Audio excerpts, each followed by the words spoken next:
there's like a lot of different ways that it can be done. I went to a presentation and I came away and I was so excited because I saw the potential. One, to get people to come in. It's something that we can get the kids involved in, the adults can get involved, we can highlight different parts of the collection.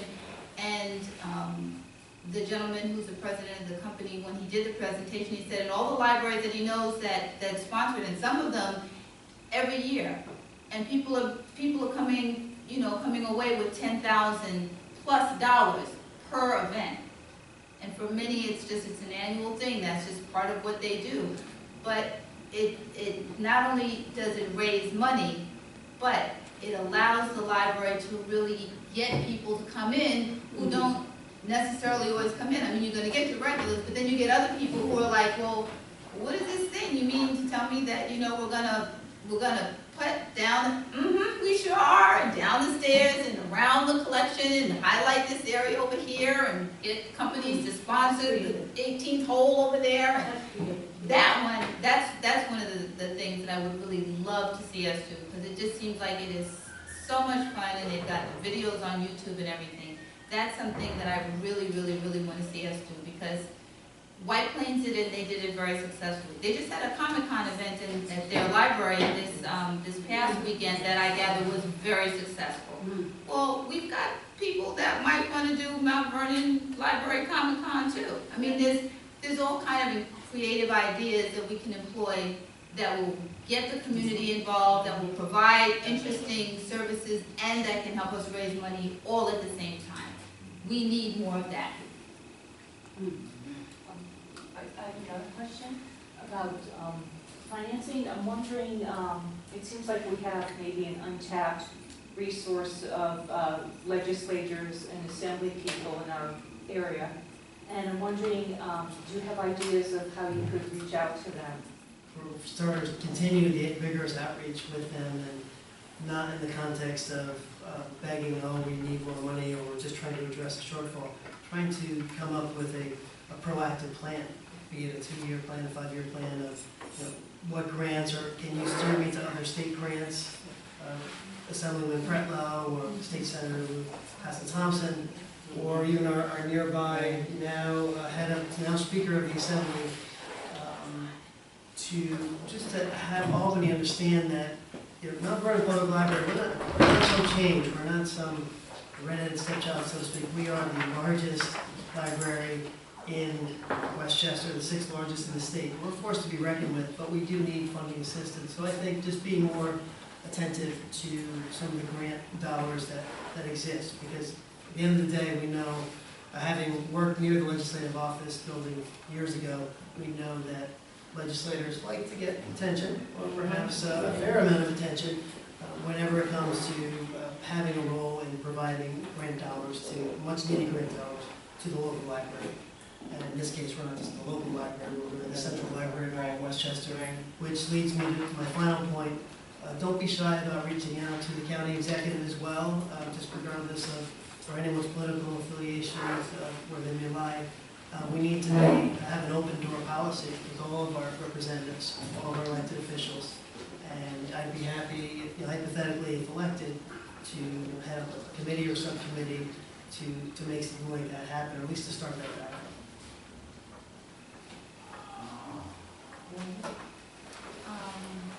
I think, at least with regard to most of the public officials that I've dealt with, both here locally from, you know, the mayor and the controller, the city council, etc. I know that Lyndon Williams has been a long time and strong supporter of the library, and he's not the only one. From my tenant advocacy work, because I've also done a lot of that in the community, oftentimes if you are able to go to your elected officials and there's something specific that you would like them to assist you with, they're usually a lot more helpful than if you kind of go to them with something very general. So if, for instance, there is some sort of legislation that might, you know, assist us in some way, or if there are some particular grants or funds, because we have been, you know, the city of Mount Vernon has received funds from Westchester County. The library has also been offered, funds from the county in the past. So if we can clearly identify and articulate what it is that we need from folks, and then go to them and ask them, I think, I have not seen that we've been unable to get support in the past. So I would tend to think that we could continue to do that, but the more specific we can be about what it is we were asking for them to do, usually the more likely they are to actually give us what it is that we want. Like feeding me right about. But I'll go last. we recently there had the advocacy for libraries.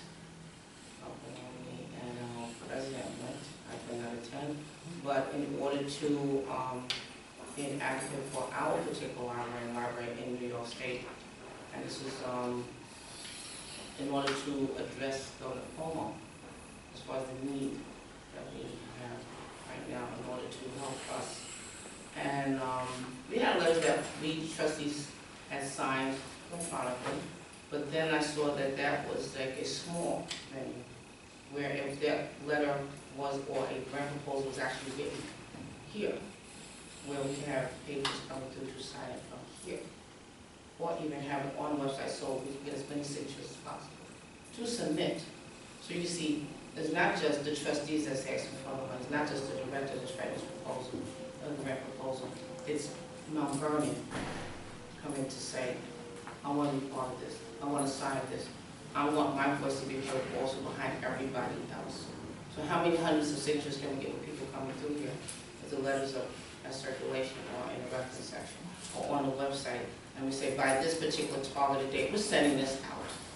See hundreds of signatures, maybe thousands of signatures, saying, can you help us? Mount Vernon screaming, we're like the Horton in the Who, on a little dandelion. We are here, we are here, we are here, okay? And you're not going to get rid of us because we are here, and our voice will be heard. So that's one way, another avenue to utilize. Thank you. So I wanted to give everybody a few minutes to meet with the candidates individually, if you like, but I'll take, last question, yeah? That's Okay, great. it's an important question. Yeah. Listen, I'm gonna leave my hard question for individual time, because it's gonna be a lot of explaining. But my medium question is, crime's an issue. It concerns me. As trustees, what will you do to support, or what will you do directly to make sure that over the summertime that the library is a place that teenagers gravitate toward, that there's programs available for them, and that it's an option to, as a place to be, as opposed to being on the streets during the summer? I guess in the spirit of consistency, do you mind if I address that medium question first? Feel free. Thank you, sir, for raising that extremely crucial point. And in my role or my capacity currently, as having been a member of the Westchester County Crime Stoppers Organization, and having most recently been a part of the gun buyback program, I couldn't agree with you more that crime, certainly on a seasonal basis as well, does ramp up, and that this library, and as every library in America, has to continue serving as a safe haven.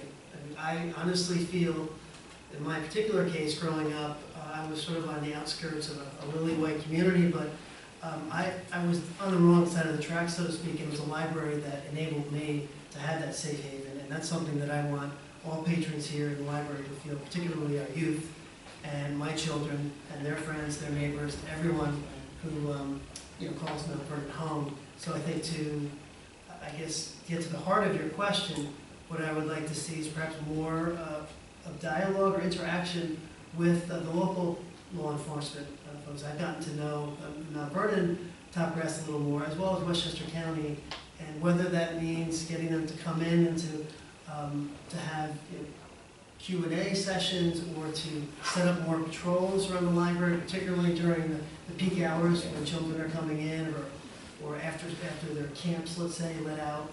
That truly we on the board, again, potentially speaking in my case, need to be very attentive to the needs of our children, to the safety of our children, and to all patrons, the seniors as well. Anyone vulnerable in Mount Vernon, we need to be their keeper.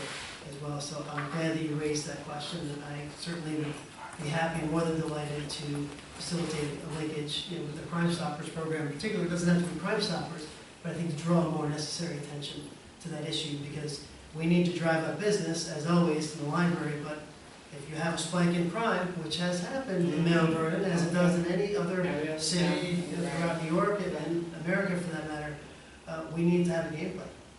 So I'm glad that you raised that question, and I will yield the balance of my time to my worthy opponents to carry on with this question. Be consistent.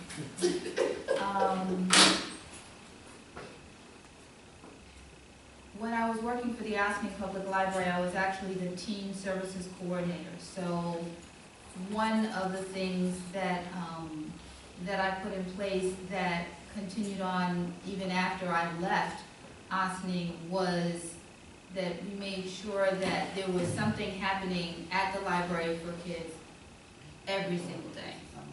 And the amount of programming that we did was really quite something. And it had the desired effect.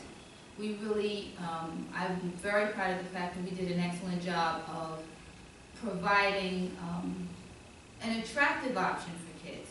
Not just like some place to be, but some place that they wanted to be. We had huge numbers of kids in participation over the summer. I would like to see that here in Mount Vernon.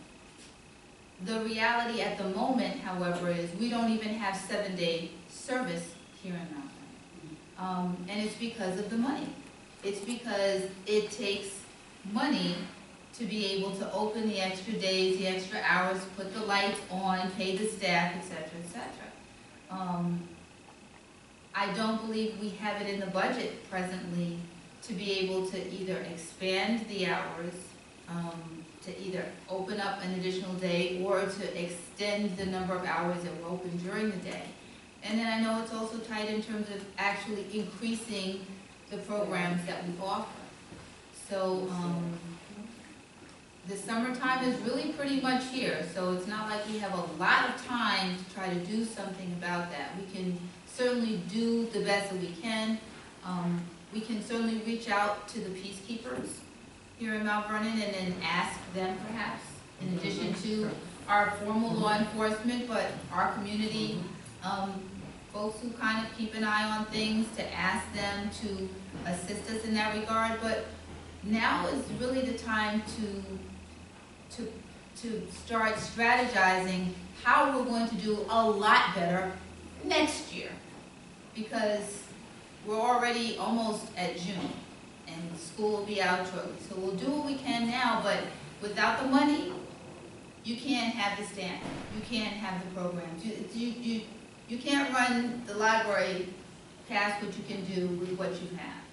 And what's being proposed in the current budget, there's no money in it for specifically to assist and increase what we're doing for young people. However, we can begin to target some of our fundraising efforts with an eye toward. Now see, that's something you can go to people who want to give some money and say, we would like for you to contribute your dollars so that we can have X program for X number of students during the summer, it's going to require this number of staff. And there are people who will give you money because if you've got a plan and you can show them what their money is going to be used for and it's for a good purpose, they're willing to buy into that. They're willing to donate and give for that. But I don't know that realistically we're going to be able to do a whole lot more in terms of expanding the hours and the programs in the next month or two. But we'll do what we can. We always do. We'll do our best. And that's just being real about When it comes to juvenile crime or teenage crime, so to speak, because a lot of children are not in that category. That's the majority that we think is in that category. That's not so. It's a minority of the children. A lot of students in school really are very, very studious, very excellent in what they do as far as wanting to obtain an education. There are parents that are also encouraging them to get their education, come to the library. But then we have the few that have been neglected through the school system, or there are no programs here, there's no facility open, the Y has closed. The Boys Club on the north side has not been open in over 40 years, but yet the building is still there with the red sign on it and dilapidated inside. I remember that, 1970, 71. There was a north side and south side Boys Club. They were always active, no matter who went there, because of different programs for the teenagers. But what we also fail to realize is that a lot of our churches are also working with the library and different teen programs. And they have from a bugle course here, where there are students, children that actually are musicians, they are artists, but nobody's ever asked them what they like to do. We don't have an art program for teens. We have a music program for teens. These young people out here looking at the TV and YouTube, and they're like, I want to do something. We have no open dialogue with them to find out, what do they really like to do? When we ask them and have some kind of forum, when we ask them what they want to do, to get them off the street. They don't want to be out there thinking that they want to get hurt, shot, stabbed, whatever, have to unfortunately die. We don't want their families to go through that. The families are concerned. They can't stay inside all day long during the summer. Yet they can't stay outside all day long because now they're congregating. So if some of the churches can collaborate with the library to be like a foster parent for the library. This facility can hold so many people because of our certain laws and capacity laws.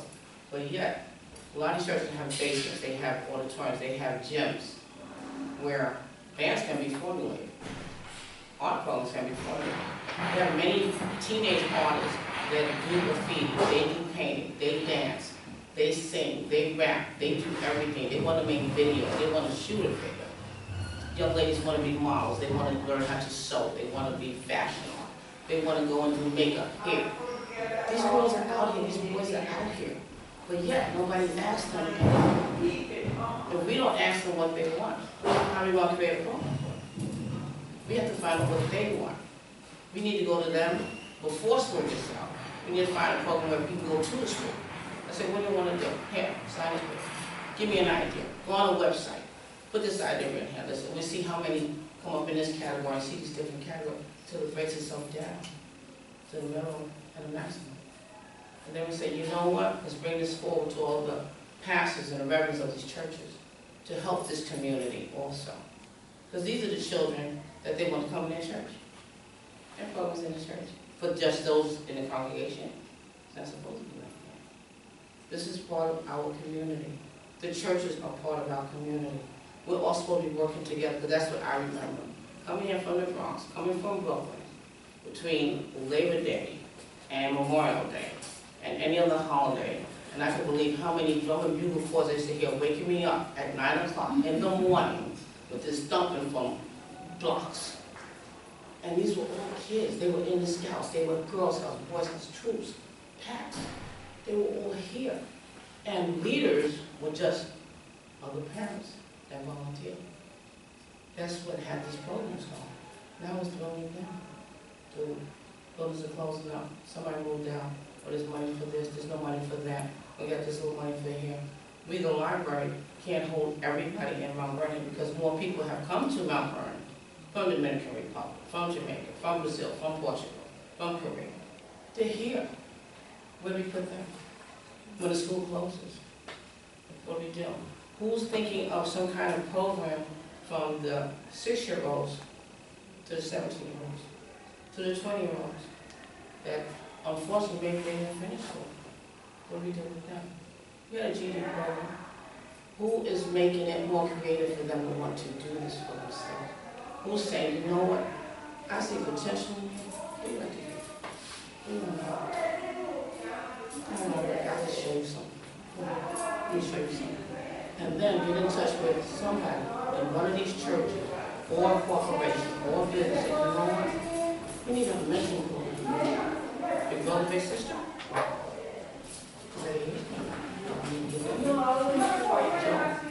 That's what I see. Because if we don't focus on our youth and want them, all of them. You can't separate.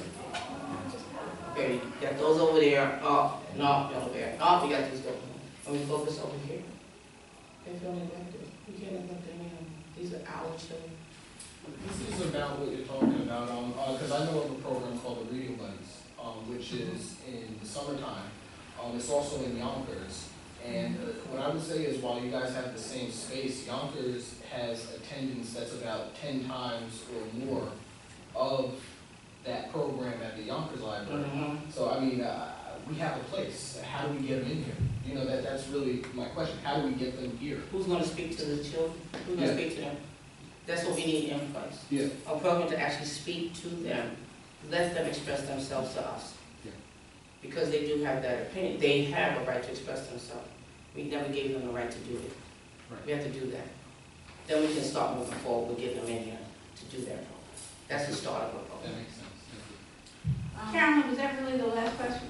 Well, I wanted to give a chance, we're closing in a half hour, and I wanted to give everybody a chance to individually go up and read the candidates. But, Sean, just a quick, yeah. Yes, I'm here. great. To your crux of the question, in terms of crime and how we can make this environment even more comfortable, more inviting, more secure, I think also what perhaps is already being done, but what should be done prior to summertime is the security staff here at the library receiving regular briefings from the commanding officer of the Mount Vernon Police Department. And I think it would be crucial because when summer hits, there are different patterns. Children are coming out or they're neglected, let's say in certain cases, God forbid, but for the most part, the police can offer a tremendous amount of insight, but I think we on the board, or maybe potentially on the board, need to facilitate that linkage between local, formal law enforcement, to your point, Tamara, and our security staff now, which I understand they're responsible for security within the physical plant, and we're not asking them to take a bite out of Mount Vernon's crimes at large, but the fact remains, I'd like to see more, facilitate more direct linkage between law enforcement peers.